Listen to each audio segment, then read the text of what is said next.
Bonjour YouTube et bienvenue dans un café normand, c'est le retour de la pédagogie politique. Aujourd'hui nous allons voir, comme c'est écrit, le bureau de l'Assemblée nationale. Nous allons voir sa composition, son rôle, ses missions, ses façons dont ils sont désignés et quelles actualités tournent autour de tout ça. Pourquoi je fais ce café normand aujourd'hui, et aujourd'hui pour vous YouTube? Eh bien tout simplement parce que cet après-midi, au moment où sortira cette VOD, eh bien nous allons renouveler le bureau de l'Assemblée nationale. Et donc, si vous voulez voir tout ce que je vais expliquer là pendant ce café normand, voir se concrétiser en séance publique, eh bien, n'hésitez pas à nous rejoindre à partir de 14h sur la chaîne Twitch, puisqu'on fera le suivi du renouvellement du bureau de l'Assemblée nationale.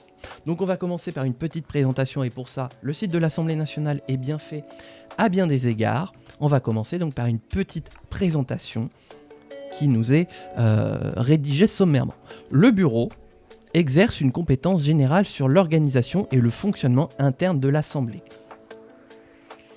Il est composé de 22 membres, donc ça fait du monde au bureau. On a le ou la président ou présidente de l'Assemblée nationale, les 6 vice-présidents, vice-présidentes, les 3 questeurs et les 12 secrétaires. C'est la plus haute autorité collégiale de l'Assemblée nationale. Déjà, on va s'arrêter là un petit peu, parce qu'il y a beaucoup d'informations à prendre en compte ici. Donc vous voyez qu'il y a différents postes qui sont composés tout simplement de membres qui sont députés. Pour être au bureau, il faut être député, puisque c'est un organe qui régit le fonctionnement de l'Assemblée nationale. Et donc, comme au Sénat, l'Assemblée se dirige toute seule avec ses membres et qui prennent des décisions pour faciliter le travail en séance publique, entre autres.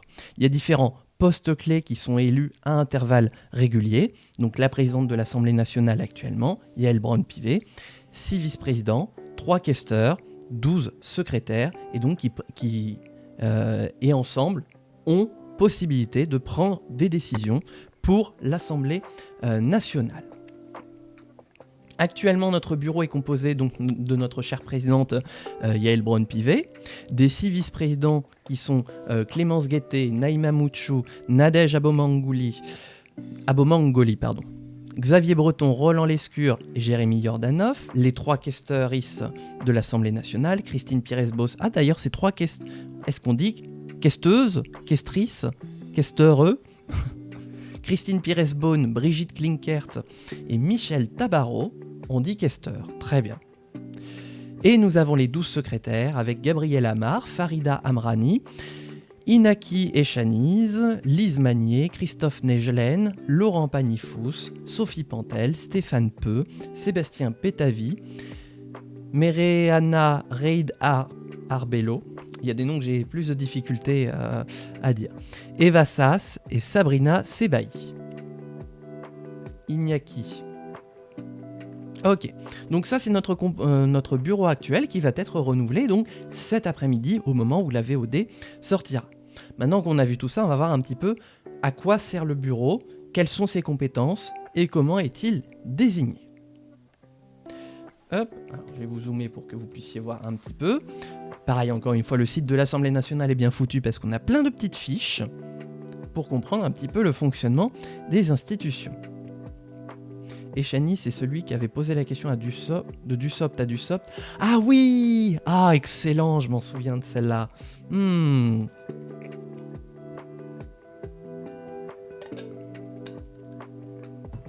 Alors, donc ça, on a vu, voilà, 22 membres. Avec une particularité, le président de l'Assemblée nationale, seul membre à être élu pour la durée de la législature, puisque le bureau est renouvelé tous les ans à l'ouverture de la session ordinaire. Donc à partir du 1er octobre, le bureau est entièrement renouvelé, sauf un poste, le président de l'Assemblée nationale, qui lui est élu jusqu'à la fin de la législature. Enfin, oui, jusqu'à la fin de la législature, donc soit pendant 5 ans, à moins qu'une dissolution n'intervienne entre-temps. Voilà, je dis ça parce que le contexte, on est un petit peu en mode disso, pas disso, on ne sait pas, on ne sait plus. Voilà. Par contre, les 6 vice-présidents, les 3 questeurs et les 12 secrétaires, eux, ils sont réinitialisés, si je puis dire, réélus tous les ans, à moins d'un petit accord. Le bureau prépare des décisions. Et donc, il y a plusieurs délégations qui vont préparer le travail, donc qui comptent différents membres du bureau. En général, c'est 3 membres du bureau qui préparent le bureau. Donc on a une délégation chargée des groupes d'amitié et des groupes d'études à vocation internationale, qui est un pilier très fort de l'Assemblée nationale qui vise à entretenir des rapports avec les autres pays et notamment les autres parlements des autres pays.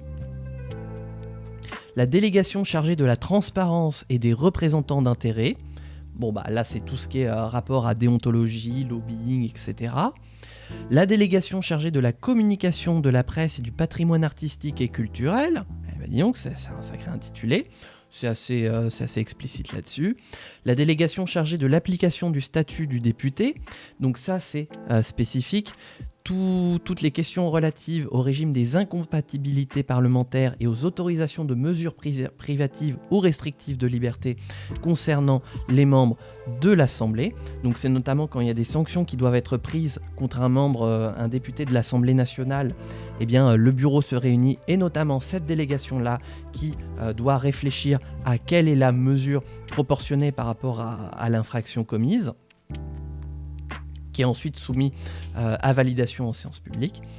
La délégation chargée des groupes d'études, là c'est encore une fois assez spécifique, mais qui a pas mal de fonctionnalités, si je puis dire. Et enfin, et là elle est très importante, et justement elle va être très importante dans les mois à venir, la délégation chargée de la recevabilité financière des propositions de loi. Et on parle bien de propositions, c'est-à-dire de celles qui sont issues des membres de l'Assemblée nationale, donc des députés, et pas du gouvernement, qui lui a ses propres artifices de recevabilité financière. L'élection, on y reviendra plus tard, mais vous verrez, c'est assez facile à comprendre. Il y a un petit fonctionnement qui a été mis en place. Mais d'abord, on va voir les attributions du bureau. À quoi ça sert le bureau ? Bonjour Piratata, bienvenue sur ce stream.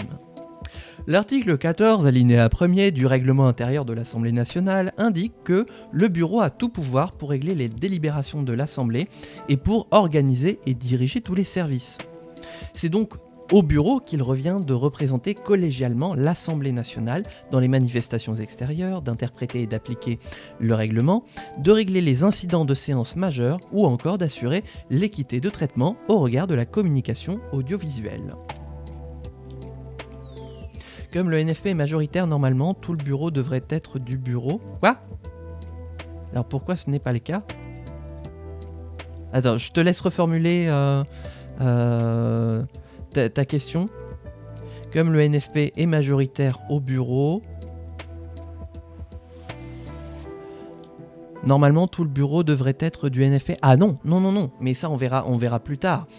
C'est pas parce qu'il y a un groupe majoritaire que tout le bureau est contrôlé par un seul groupe politique. Non, sinon ce serait trop facile, ce serait de la tyrannie dans sa définition la plus stricte, puisque le but du bureau, c'est d'assurer une représentativité de l'ensemble des députés de l'Assemblée nationale, pour que tout le monde puisse y être représenté.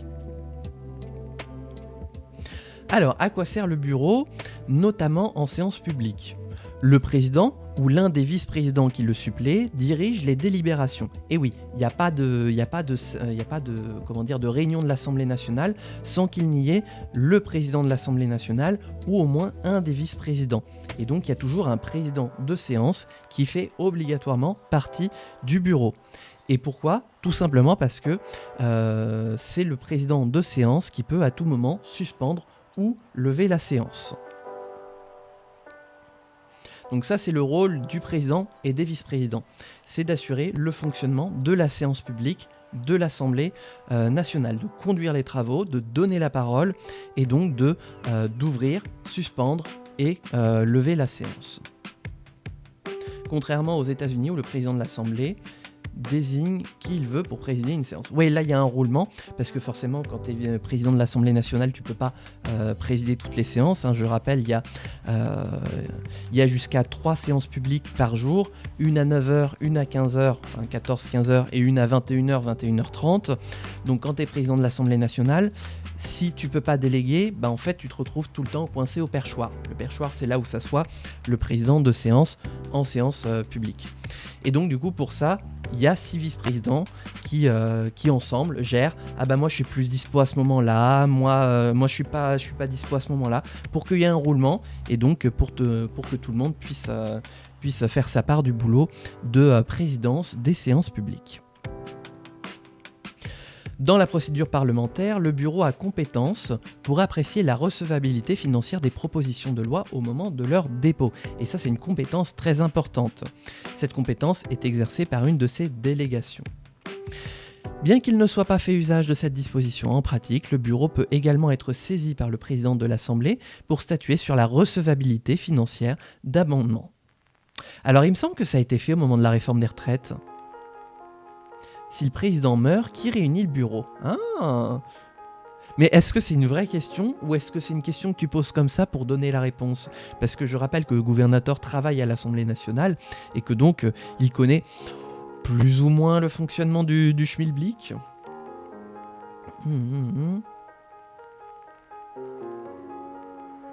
Vraie question, ouais. Ça doit peut-être se jouer au niveau de l'ordre protocolaire de l'Assemblée nationale. Certainement le ou la première vice-présidente de l'Assemblée nationale qui doit... Alors moi, j'avais pas le règlement intérieur de l'Assemblée nationale. Un jour, il faudra que je me le dégote. Ça et celui du Sénat, bien sûr. Mais pour voir... article 1 de l'Assemblée nationale. Alors... Ouf. Il est où l'article 1 ? C'est tout ça l'article 1 ? Non. Oh bordel. Bureau d'âge. Ah oui, j'imagine qu'on convoque le bureau d'âge, oui. Ouais. Je pense que ça doit être ça. Je pense que ça doit être le bureau d'âge. Alors, par rapport au fonctionnement administratif de l'Assemblée nationale, maintenant, le bureau dispose d'un pouvoir réglementaire étendu. Vous voyez à quel point on a l'impression que c'est vraiment les députés qui font leur tambouille dans leur coin en séance publique, mais vous voyez que tout est préparé en amont par le bureau qui dispose véritablement d'une assise supplémentaire sur les autres députés. Il arrête le règlement intérieur, justement, voilà, coucou le règlement intérieur. Pas besoin du bureau d'âge, puisque le reste du bureau est là, mais on refait l'élection en séance publique. Ouais, je pense que c'est ça, ouais. Donc il arrête le règlement intérieur qui fixe l'organisation, les attributions et le fonctionnement des services de l'Assemblée. Donc comment qu'on fonctionne au quotidien.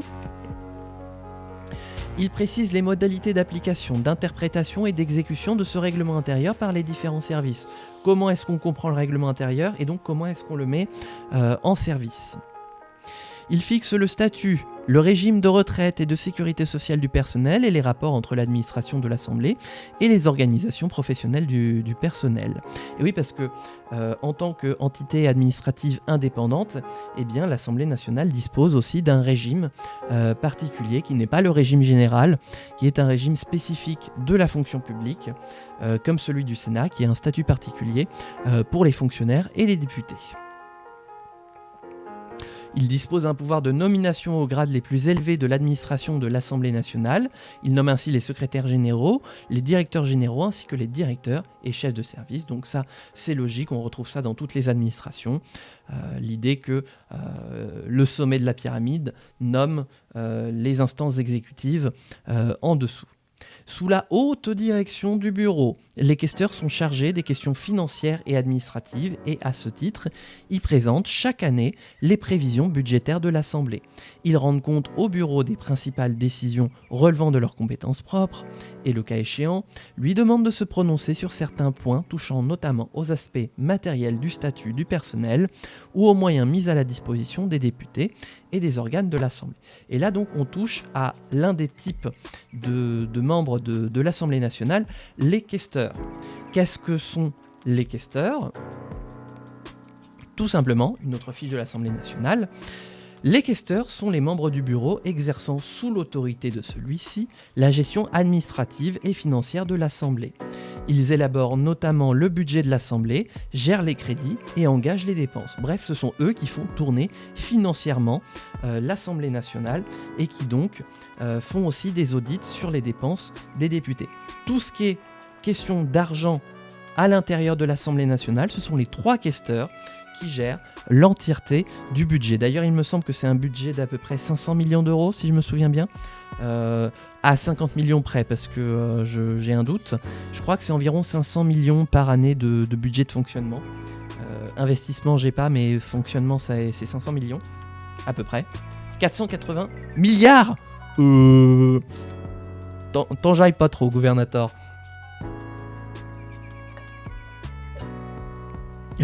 si, t'inquiète. Ah ouais, donc les questeurs, c'est pas le PIB, c'est notre PIB. Ok, je vois, je comprends. Donc du coup, ils fonctionnent tous les 3 ensemble et gèrent 500 millions pour faire fonctionner l'Assemblée nationale, donc verser les traitements des fonctionnaires, les salaires des collabs, les indemnités des députés, tous les remboursements divers et variés, les investissements, etc. Bref, toute la nature budgétaire de l'Assemblée est gérée par les questeurs. C'est la même chose aussi du côté du Sénat. Il y a 3 questeurs qui gère aussi le budget du Sénat en toute autonomie. À partir du moment où le budget est voté pour l'Assemblée nationale, les questeurs ont toute autonomie pour le mettre en œuvre, sous réserve bien sûr de la validation du bureau, bien sûr. Les autres attributions du bureau. Le bureau agrée sur rapport de sa délégation compétente les groupes d'études admis à se constituer au sein de l'Assemblée nationale. Donc il y a des groupes d'études, voilà, des activités internationales de l'Assemblée. Niveau communication, le bureau a autorité sur les conditions de production, de diffusion et de distribution de la relation audiovisuelle des débats, sacré Homéo Téleut, pour faire en sorte que justement il n'y ait pas de communication plus en faveur d'un groupe politique et en défaveur d'un autre. Chaque groupe politique doit être représenté de façon proportionnelle à l'Assemblée nationale et donc c'est notamment le bureau qui doit faire en sorte que toute la communication de l'Assemblée nationale soit la plus neutre possible. Ensuite, maintenant, les attributions constitutionnelles et législatives, puisque les attributions du bureau dépassent aussi du fonctionnement de l'Assemblée nationale et vont même jusqu'à toucher la Constitution. On a le régime d'autorisation des mesures judiciaires restrictives ou privatives de liberté. Donc ça, c'est notamment tout ce qui est immunité parlementaire, notamment quand il y a des affaires judiciaires, eh bien le bureau peut se constituer pour lever l'immunité parlementaire d'un député et donc qu'il soit effectivement soumis au processus judiciaire par rapport à des faits qu'il aurait commis suite à une enquête ouverte, entre autres, mais c'est pas que ça. La responsabilité de se constituer en bureau du Congrès du Parlement en cas de réunion de celui-ci aux fins de révision constitutionnelle.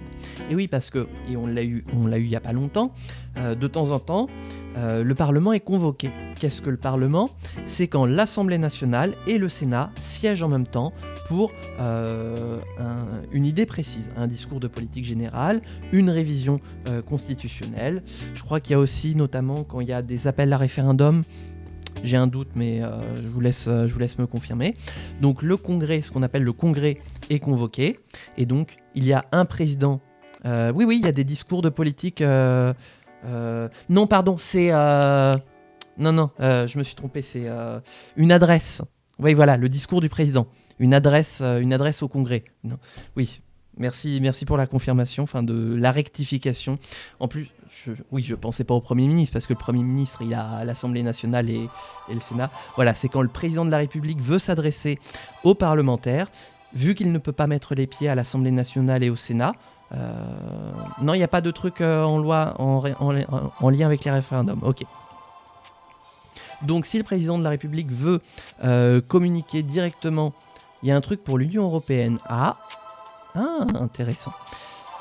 Et bien du coup, il convoque le Congrès à Versailles, dans l'hémicycle de Versailles, où là, il a le droit de s'exprimer devant le Congrès. Et donc, il y a un président du Congrès qui n'est autre que la présidente de l'Assemblée nationale. Et pour préparer le travail du Congrès, il y a un bureau. Et donc, c'est donc le bureau de l'Assemblée nationale qui, pour l'occasion, se constitue en bureau du Congrès, tout simplement. Voilà. Ayarine, ok. Non mais comme quoi, mais des fois on croit des trucs et puis finalement en fait, y a rien. Y a R. Le contrôle des incompatibilités avec le mandat parlementaire, telles qu'elles sont prévues par le code électoral, donc notamment quand il y a des risques d'inéligibilité, entre autres, voilà. Les modalités de rattachement des élus aux formations et groupements politiques éligibles pour la répartition de l'aide publique, telles qu'elles résultent de la législation sur le financement de la vie politique, donc pour statuer de qui siège où à partir du moment où les groupes politiques et les députés sont raccords, puisque les députés sont invités à se constituer en groupe politique, et donc du coup c'est le bureau qui gère ça. Article 88-5. Je cliquerai pas dessus parce que faut que je continue, mais n'hésite pas à nous synthétiser ce que nous dit le 88-5. Et enfin, la détermination des règles en matière de prévention et du traitement des conflits d'intérêts. Ces règles devant être arrêtées après consultation de l'organe chargé de la déontologie parlementaire. Par ailleurs, la loi attribue au bureau la charge de veiller au respect et au contrôle de ces règles de déontologie. Alors, nomination, donc c'est au bureau qu'il revient, sur proposition du président, de nommer le déontologue de l'Assemblée nationale, à la majorité des 3/5 de ses membres et avec l'accord d'au moins un président d'un groupe d'opposition. Donc voilà. En gros, pour qu'un État adhère à l'Union européenne, il faut soit un référendum, soit une loi adoptée en termes identiques à la majorité des 3/5 de chaque assemblée. Mais du coup, pour qu'un autre État adhère à l'Union européenne, on doit faire soit un référendum, soit un vote aux 3/5 en France ?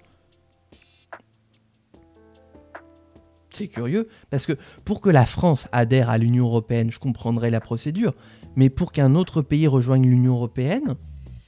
Attendez, vous êtes en train de nous dire qu'on est consulté ? On est consulté sur l'adhésion des autres pays à l'Union européenne ?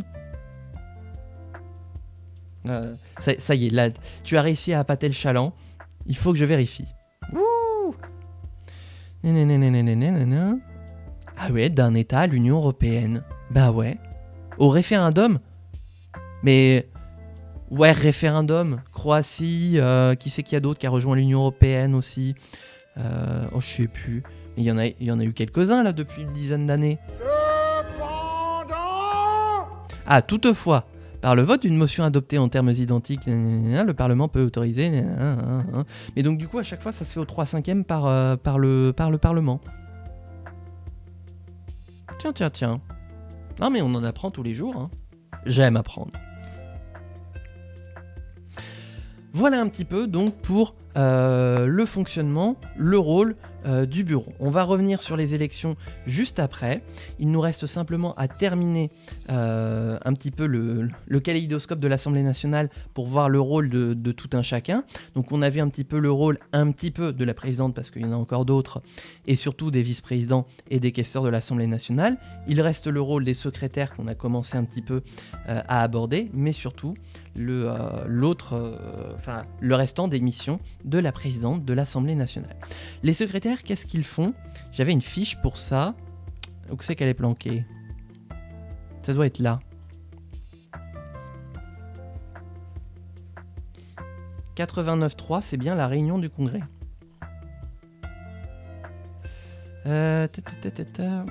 C'était là, je crois. Secrétaire.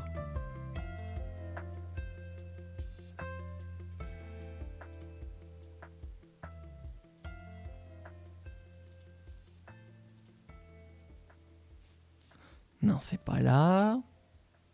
Ah, voilà, c'est ça. Donc, les secrétaires du bureau surveillent les opérations de vote et le dépouillement de certains scrutins. Scrutin public ordinaire par bulletin, en cas de non-fonctionnement du système de vote électronique, les petits boutons sur lesquels on entend les députés appuyer et qui donnent un joli affichage à la fin. Et ben quand ça marche pas, du coup, soit on fait des scrutins à main levée, donc quand il n'y a pas de scrutin public, ou sinon on est obligé de faire un scrutin en glissant un bulletin dans l'urne. Et donc dans ce cas-là, les secrétaires doivent vérifier que les opérations de vote, comme le dépouillement, se passent bien et qu'il n'y a pas d'irrégularité. Donc scrutin public à la tribune ou dans les salles voisines de la salle des séances. Par exemple, j'aime bien, par exemple, sur une motion de censure, sait-on jamais, et scrutin secret pour les nominations personnelles. Ah bah oui, hein. Sacré ref. Hein. Donc voilà, grosso modo, le rôle des secrétaires de l'Assemblée nationale. Et donc c'est à eux qu'il revient de pointer les irrégularités quand il y en a, pour les faire remonter au bureau de l'Assemblée nationale, qui prendra des décisions pour les futures séances publiques. Il ne reste donc qu'à terminer avec le rôle de la présidente de l'Assemblée nationale. Voilà. Avec cette dernière fiche, et on en aura terminé avec le fonctionnement et le rôle du bureau, et on parlera un peu plus actualité après. 4e personnage de l'État. Et oui, dans l'ordre protocolaire, l'ordre de préséance, comme on appelle ça, la présidente de l'Assemblée nationale est 4e. Qu'est-ce que c'est que l'ordre de préséance ? C'est l'ordre protocolaire, justement, comme j'ai dit, lors des cérémonies publiques, donc c'est-à-dire vers qui, en priorité, les cérémonies sont d'une part destinées et à qui on s'adresse. L'ordre de préséance, il y en a un à Paris et il y en a un en province. Et à Paris, qui est donc l'ordre de préséance de l'État, on retrouve en premier le président de la République, en second le Premier ministre, en troisième le président du Sénat et en quatrième la présidente de l'Assemblée nationale. Ça veut dire que quand vous avez une célébration publique, eh bien, plus vous êtes haut dans la hiérarchie et plus vous entrez en dernier et plus vous sortez en premier, d'une part. Et d'autre part, quand on s'adresse lors des cérémonies publiques, on s'adresse prioritairement à tout en haut de l'ordre de préséance. Donc on s'adresse d'abord en fonction de leur présence au président de la République, puis au Premier ministre, puis au président du Sénat, puis au président de l'Assemblée nationale, puis aux membres du gouvernement, etc. En fonction de l'ordre de préséance. Je crois qu'il y a une quarantaine de grades au niveau de l'ordre de préséance à Paris. Il y en a une vingtaine en province, dans chaque département. Qui détermine donc vers qui on s'adresse prioritairement. Et donc tout ça, ça permet d'organiser toutes les cérémonies républicaines. Et bonne tisane gouvernator, moi j'en ai plus, mais ça fait du bien. Donc la présidente de l'Assemblée nationale joue un rôle essentiel en matière d'organisation, de travail parlementaire et de direction des débats en séance publique. Sa place au sein des institutions républicaines lui confère par ailleurs des fonctions de représentation et de diplomatie importantes. Et oui, c'est elle qui peut recevoir notamment des membres des assemblées d'autres pays. Notamment, et on l'a vu plusieurs fois, le président de la Rada ukrainienne, donc le parlement ukrainien, qui est souvent reçu soit par Yael Braun-Pivet, soit par Gérard Larcher, puisque ce sont deux parlements qui se reçoivent l'un d'autre.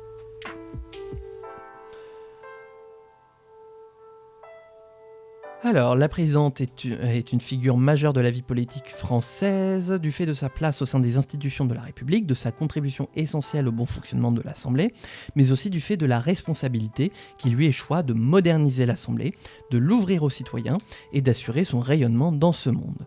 Ce rôle a été approfondi par la loi constitutionnelle du 23 juillet 2008 et la modification du règlement qui en a déroulé.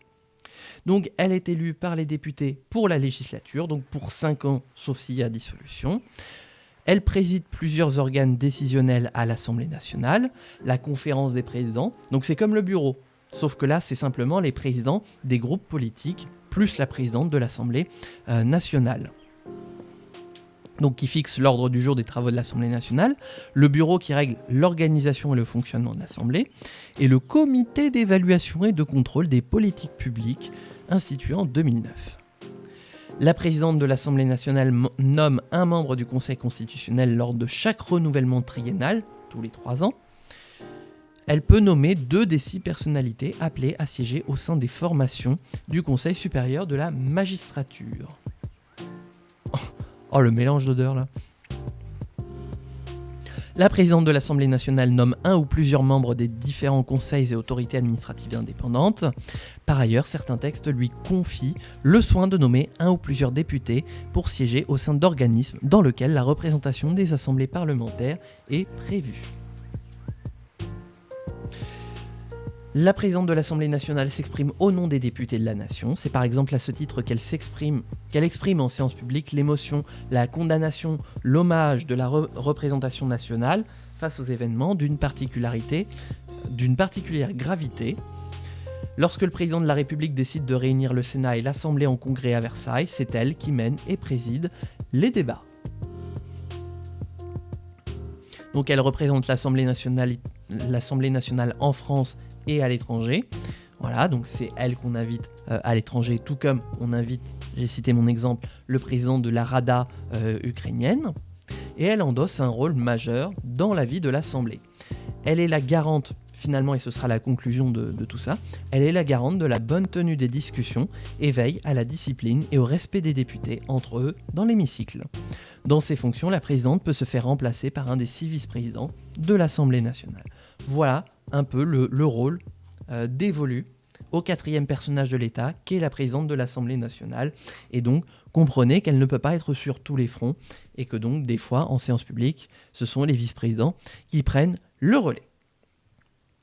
Maintenant que ça c'est vu, on va rentrer dans le vif du sujet de savoir comment est-ce que le bureau est élu. Et pour ça, j'ai un article très bien fait de France Info, qui date de l'année dernière, mais qui va faire le café, vous verrez. C'est juste que les dates seront pas les bonnes. Qui vont vous expliquer, pour les vice-présidents, les questeurs et les secrétaires, à quoi servent les nombreux postes clés convoités par les députés à l'Assemblée. Alors, donc à partir de cet après-midi, donc pour la VOD, à 15h, et jusqu'à jeudi matin, il me semble, les 577 députés choisissent parmi eux les élus qui occuperont les postes clés de l'Assemblée nationale.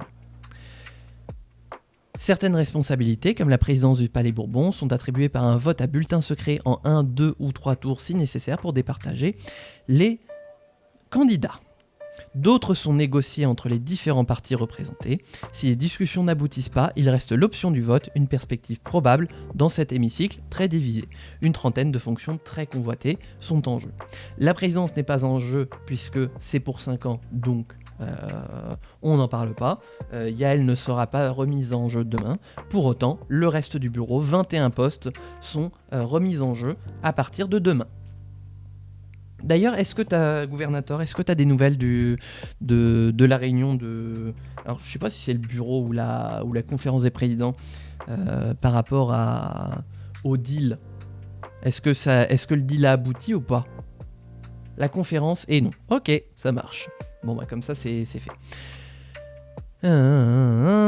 Donc les députés devront choisir 6 vice-présidents, 3 questeurs et 12 secrétaires pour composer le bureau de l'Assemblée nationale. Cet organe dirigé par la présidence de l'Assemblée, blablabla, ça on a vu. Voilà. Tout ça on a vu. Et donc les postes clés. Les 6 vice-présidents. Sous la précédente législature, il y avait 5 vice-présidentes pour un vice-président. Quant à la pluralité, on comptait 2 issues du RN, une de la France Insoumise, une sociale... Ah oui, mais ça c'était l'ancienne législature d'avant. Parce que là maintenant on est... J'ai plus les étiquettes politiques de tout le monde. Attendez. Clémence Guettet, LFI, Naïma Mouchou, Horizon, Nadège Abomangoli, j'ai un doute. Xavier Breton, je crois qu'il est LR. Roland Lescure, EPR. Jérémy Yordanov, écologiste. Au pire. LFI, ok. Donc, une Horizon, 2 LFI, un macroniste, un LR et un écolo. Au niveau des questeurs, on a Christine Pires-Beaune, socialiste. Brigitte Klinkert, EPR, il me semble. Ouais, c'est ça. Ouf. Et Michel Tabarot, je crois que c'est LR. Ouais, droite républicaine. Et les secrétaires. Alors là, par contre, je connais pas tout ce monde. Si, je connais Lise Magnier, qui est EPR, Christophe Negelen, Amar, LFI. Bah, on va tous les regarder, hein, voilà. Amrani, LFI. Iñaki Echani, socialiste. Lise Magnier, elle est EPR, normalement, je vérifie quand même. Ah non, Horizon. Oups. C'était pas EPR. Lyot, ah oui, Negelen, Lyot, bah oui, les indépendants. Panifous, Lyot encore. Ouais, c'est ça.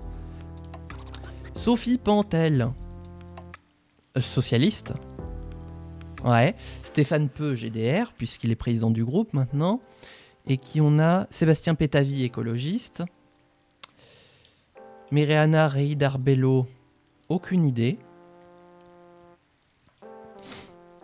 Ah, GDR, ok. Eva Sass, j'ai un doute. Écologiste. Ah. Ouais, j'ai bien fait d'avoir un doute. Et Sabrina Sebaï, écologiste et sociale. Donc vous voyez que la gauche NFP est très majoritaire au bureau. Normalement, c'est pas comme ça que ça fonctionne. Puisque, et on va revenir ici, c'est... Voilà. Vice-président, questeur et secrétaire. Les autres membres du bureau, vice-président, questeur et secrétaire, sont élus au début de chaque législature, au cours de la séance qui suit l'élection du Parlement, et renouvelés à chaque ouverture de session ordinaire, à l'exception de celle précédant le renouvellement de l'Assemblée nationale. Ah ouais ? Ah, intéressant. La composition du bureau s'efforce... Et c'est là que ça devient intéressant. La composition du bureau s'efforce de reproduire la configuration politique de l'Assemblée. En octobre 2017, une réforme du règlement a précisé comment il convenait d'impliquer ce principe. Les alinéas 5 à 7 de l'article 10 du règlement décrivent selon quels critères les groupes se répartissent les postes et posent le principe qu'un poste de questeur est réservé à l'opposition. Pourquoi ils sont majoritaires au bureau ? Parce que l'élection s'était prolongée dans la nuit, ces bras cassés de Macronos sont allés se coucher. Et avec les LR, ils avaient une majorité de genre 10 sièges, donc... Ah oui, voilà. Et donc, comment on se répartit tout ça ? Il est attribué à chaque poste du bureau une valeur exprimée en points. 4 points pour la fonction de président, 2 points pour celle de vice-président, 2,5 points pour celle de questeur, 1 point pour celle de secrétaire. L'ensemble des postes représente au total 35,5 points qui est réparti entre les groupes à représentation proportionnelle sur la base de leurs effectifs respectifs. Donc ça c'est un deal qu'on propose aux présidents de groupes politiques à l'Assemblée nationale. Voilà, on a 35,5 points à donner. Tel groupe a tant de points, tel groupe a tant de points, tel groupe a tant de points. Chacun essaye de se répartir comme il peut sur les différents postes. Les présidents de groupe choisissent, en fonction du nombre de points dont ils disposent, les postes qu'ils souhaitent réserver à leur groupe. Cette répartition s'effectue par choix prioritaire en fonction des effectifs respectifs des groupes et, en cas d'égalité de ces effectifs, par voie de tirage au sort. L'un des postes de questeur est réservé à un député appartenant à un groupe s'étant déclaré d'opposition. Donc voilà, il y a d'abord une réunion qui a eu lieu. Gouvernateur, c'était ce matin la réunion, du coup, là-dessus, cette réunion-là. Donc, cette réunion a eu lieu tout à l'heure pour se dire, bon bah on a 35,5 points à répartir, on a tant de groupes qui pèsent tant de points, je vais vérifier, ok. Il me semble que c'était ce matin, mais j'ai un doute, parce que ça peut être aussi en tout début d'après-midi aussi. Hein. Et la question c'est, voilà, qui veut quoi comme poste ? Et l'idée c'est d'avoir un nombre de postes cohérent en rapport au nombre de points. Et que tout le monde se dise pas on a 11 groupes politiques et on veut tous une vice-présidence, parce que c'est pas possible. Ce matin 10h, ok. Ou à l'inverse, tout le monde dise moi je veux une questure, il y en a que 3. Donc c'est chacun s'arrange un petit peu pendant plusieurs heures pour dire je veux bien une vice-présidence et dans ce cas-là, je ne prendrai pas de poste de questeur, etc., etc. Quand ça réussit, il n'y a pas d'élection. Ce n'est lorsque les groupes ne parviennent pas à s'entendre qu'un scrutin est organisé pour chaque catégorie de fonctions pour lesquelles le nombre de candidats est supérieur au nombre de postes à pourvoir. Et précisément, nous sommes dans ce cas de figure. Les groupes de l'Assemblée nationale ne sont pas parvenus à se mettre d'accord ce matin comme d'ailleurs l'année dernière au moment de l'ouverture de la législature. Et donc du coup, il va être procédé à l'élection, et c'est ce qu'on suivra cet après-midi en stream, donc YouTube, venez nous rejoindre à partir de 14h, et donc on aura tour à tour l'élection des 6 vice-présidents, des 3 questeurs et des 12 secrétaires, qui permettra de voir un petit peu les nouveaux équilibres de l'Assemblée nationale. Et donc pourquoi ce scrutin va être important demain pour nous en stream, aujourd'hui pour vous en VOD? Et bien tout simplement puisque à l'heure actuelle, jusqu'à l'ouverture de la séance publique où les élections vont se tenir, et bien c'est, comme je l'avais dit tout à l'heure, le NFP, le Nouveau Front Populaire, qui détenait une très large majorité au bureau, avec il me semble 14 ou 15 sièges sur 22. Alors que le NFP représente un peu plus de, je crois c'était 35% de l'Assemblée nationale. Et vous voyez, normalement, le bureau de l'Assemblée nationale est censé refléter la représentation proportionnelle des sièges, enfin des députés, des groupes politiques à l'Assemblée. Le NFP est surreprésenté, de l'autre côté, la droite et surtout l'extrême droite est peu, voire pas du tout représentée, puisque le RN et l'UDR sont complètement absents du bureau. La gauche a joué avec le groupe Ensemble pour la République le barrage républicain en faisant en sorte qu'aucune voix n'aille au Rassemblement national et assimilée, et donc c'est pour ça que les équilibres ont été bouleversés. La gauche souhaitait préserver ce système-là. Le centre, sous la férule de Yael Braun-Pivet, est favorable à une redistribution proportionnelle des postes. Et donc l'extrême droite n'attend que ça pour pouvoir récupérer les postes qu'ils considèrent qu'ils sont à eux à l'Assemblée nationale. Et donc on va voir un changement important en plus de représentativité au bureau de l'Assemblée nationale. Et comme il n'y a pas d'accord, on ne peut pas savoir qui va être élu, puisque chaque parti politique va présenter ses candidats. On ne peut pas encore savoir à l'avance qui va être élu, et c'est ça qui va être important de suivre tout à l'heure. À côté de ça, il y a aussi un autre renouvellement qui va se faire le lendemain. C'est le renouvellement des bureaux des commissions permanentes. Il n'y a pas que l'Assemblée nationale qui se renouvelle, il y a aussi les bureaux des commissions permanentes. Qu'est-ce qu'on appelle les commissions permanentes? Ce sont des commissions qui préparent le travail en séance publique. Il y en a 8 permanentes et d'autres qui sont créées en fonction des besoins. Et donc dans lequel siègent les députés. Si je vous dis commission des affaires économiques, des affaires sociales, des affaires culturelles et éducatives, commission des finances, etc. Tout ça, ce sont les commissions permanentes de l'Assemblée nationale. Et donc ces commissions ont leur bureau, elles aussi, pour fonctionner, avec un président, avec un rapporteur général, je crois qu'il n'y en a qu'un seul rapporteur général. Et donc un bureau qui sera lui aussi renouvelé. Les présidences et les postes de rapporteurs généraux vont être remis en jeu le jeudi 2 octobre 2025 à 15h. Les 8 commissions vont se réunir pour se répartir les postes à nouveau. Et donc là, encore une fois, le NFP avait réussi à gagner quelques présidences supplémentaires que maintenant le centre aimerait bien récupérer. Et donc, il n'est pas exclu que certaines commissions permanentes changent de bord politique, tant sur les présidences que sur les postes de rapporteurs généraux, de rapporteur général de la commission, qui vont donc connaître pas mal de changements. Donc tout ça, c'est ce qu'on va suivre à partir du mercredi 1er octobre et du jeudi 2 octobre. Nous allons voir les nouveaux équilibres qui vont composer l'intérieur de l'Assemblée nationale pour cette nouvelle législature. C'est ce que nous verrons donc très prochainement, et YouTube donc du coup comme au moment où sortira cette VOD à 15h, enfin à 14h nous serons en stream pour voir déjà les élections au poste de vice-président et peut-être de questeur si on a le temps, parce que ça va dépendre un petit peu de si ça va vite ou si ça galère. Et donc si tu veux voir ça, n'hésite pas à passer mercredi pour vice-président et questeur, et au pire, et ce sera jeudi pour questeur si jamais ce n'est pas terminé, et secrétaire de l'Assemblée nationale, mais aussi les bureaux des 8 commissions. Voilà, donc on va avoir une semaine très chargée niveau politique. N'hésite pas à venir nous faire coucou YouTube.